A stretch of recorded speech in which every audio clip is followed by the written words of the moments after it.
Guys, Aggronix here, and as you just saw, Chris played Tepig in week 3 of the ElysianUCL D-League tourney. Now, you guys just saw the match, and you just saw, I think, a really good game. I think both sides played very well, and I think in the end it really just came down to the overwhelming strength of Tepig's team. I think Tepig's build was impeccable, really.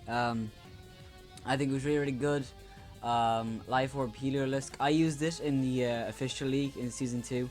Healerlisk is a fantastic Pokemon, and every time it came in, while yes, you know, the floor just did come in and it just took a hit, no problem, it's healed up.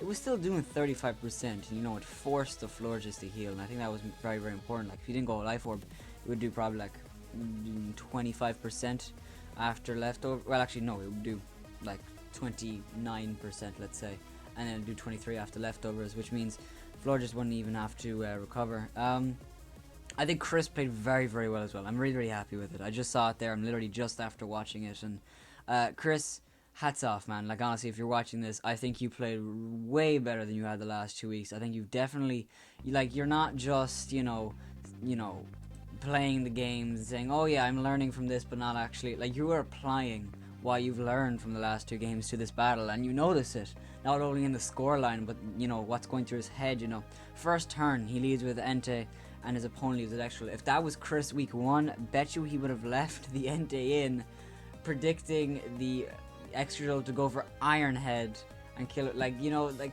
this crazy stuff. But no, he goes straight in the Skarmory, gets up his spikes, which was huge. Genius. Tentacruel didn't have Rapid Spin, which was a miss prep on Tepig's part, which was an accident, but he used it to his advantage, and it really helped him out.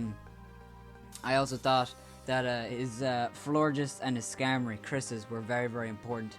Entei didn't really get to do as much as it could have, and Oh, what was the other Pokemon on it? Slowking was very very important as well to be able to wall out the Extra and also the Exploud to a certain extent, even though it was the Exploud that killed it in the end.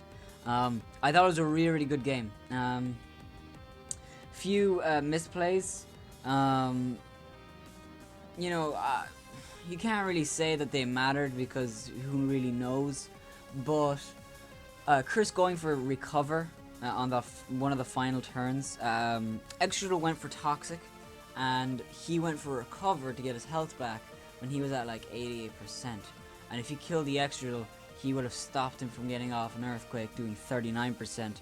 And I believe I'll have to ask Chris, but he probably would have lived an a flare blitz from Embor at that stage, depending if he wasn't choice ban or not. So he could just heal off the damage over and over again until he died to flare blitz, and then he eventually would have died to toxic. Yes, it would have brought to a 1-0 though, and it would have been a lot more dramatic. But I think that Tepig's the Scolipede was very very important as well. Just coming in doing tons of work. Honestly, I think Chris should have let the Sableye die a long time ago. It really really didn't do anything because he didn't get the chance to Mega Evolve it. I feel like if Sableye Mega Evolved earlier in the game, it would have done a lot more, but there was never that chance, unfortunately. Which is not Chris's fault. I mean, his lead was perfect, honestly, like baiting the Extra with Earthquake with Entei. Or at least that's what I hope he did. And then going to Skarmory, put up the spikes immediately. He did it perfectly. It's just, unfortunately, Sableye never really got the chance. And also, I think Exploud on Tepig's side was huge.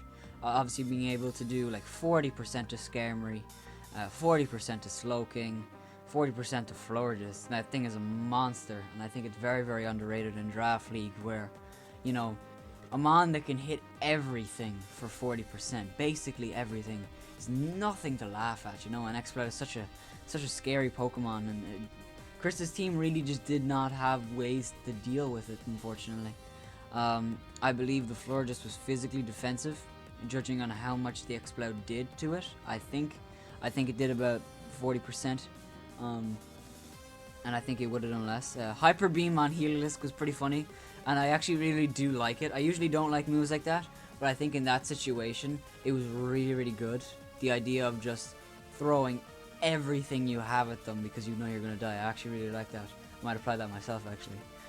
Another misplay, actually, the Heliolisk went for Hyper Beam. He was at 5%, died to Life Orb damage, and Chris went for Moonblast. Even though he knew he would die to Life Orb, that's the turn you click Synthesis, you know? You don't think, oh, well, what if he misses Hyper Beam? You know, if he misses Hyper Beam, he goes for Hyper Beam again. He's not swapping out, he dies to Spikes, you know? So that was a pretty big misplay because he allowed the Scolipede to come in.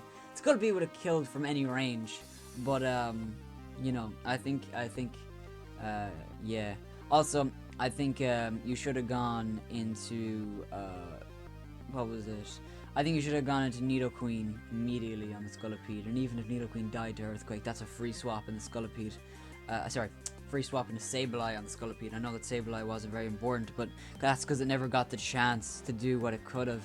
And against this team, like looking at it, you know, you have Exploud, that, you know, kind of bodies it, and you have Embor that does a lot, but, you know, it really does wall the Extra, it walls the Scolipede, it kind of differs with the Tentacruel. Tentacruel could toxic it, but that's really the only way. Especially, I believe that the Sableye was Calm Mind, and if he was able to get some Calm Minds up, he would have definitely beaten the Tentacruel. So, and also, Tepig, the Heliolisk, was a dry skin, so he came in on the Slowking, and I was like, oh, well, that was very predictable, Chris. You could have played around that. No, but the Heliolisk wasn't actually dry skin, which was kind of surprising, you know. I don't, maybe it was Solar Power, or Xandvale, but I don't really understand either. Obviously, you know, he didn't get to reveal what his plans were. Maybe he had Sunny Day on Embor or something. I'm not quite sure, but we'll never know.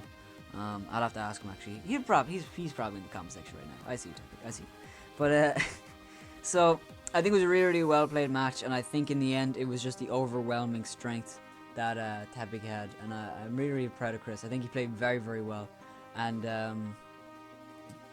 he told me when he you know, sent the replay, he told me that, you know, he could have won, but he messed up. I don't really think you messed up. You know, there's a few plays that you made that might have changed the outcome, but in the end, even if you healed up Florges, it would have died the poison jab from Scolipede. Even if you healed up the Sableye, sorry, Dark Pulse the extra drill instead of healing up Sableye, you still couldn't bring it back with Sableye against an Emboar and a Tentacruel. You know, so like misplays like that don't really matter. And I think one of your biggest things was actually going for Whirlwind on I believe it was the Exploud, if I'm correct. The Exploud. He went into Skarmory on the Exploud, as you just saw. He goes for Whirlwind as the Exploud leads him with like 9%. And then the Extra is just able to come in and just Iron Head and kill it. And I'm actually shocked the Iron Head killed. So, you know, it is unfortunate. I think he definitely should have just waited out the Boom Burst, stalled him out if he could. You know, like, you have way more Roost than he does Boom Bursts, I'm pretty sure. And he already used loads of Boom Bursts, so I think you should have just sat there and roosted until he gave up, or until he ran out of them.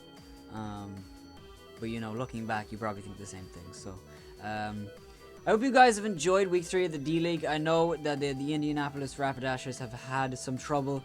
But, you know, this is just for fun, and I think they've been playing very, very well this last few games. You know, scoreline, you know, aside from week 2, I think he did play very, very well. And this week, I think he definitely played well.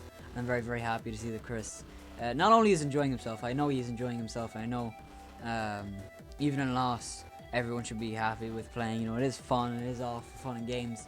And even if Chris may lose, you know, he still is learning and he still is getting better.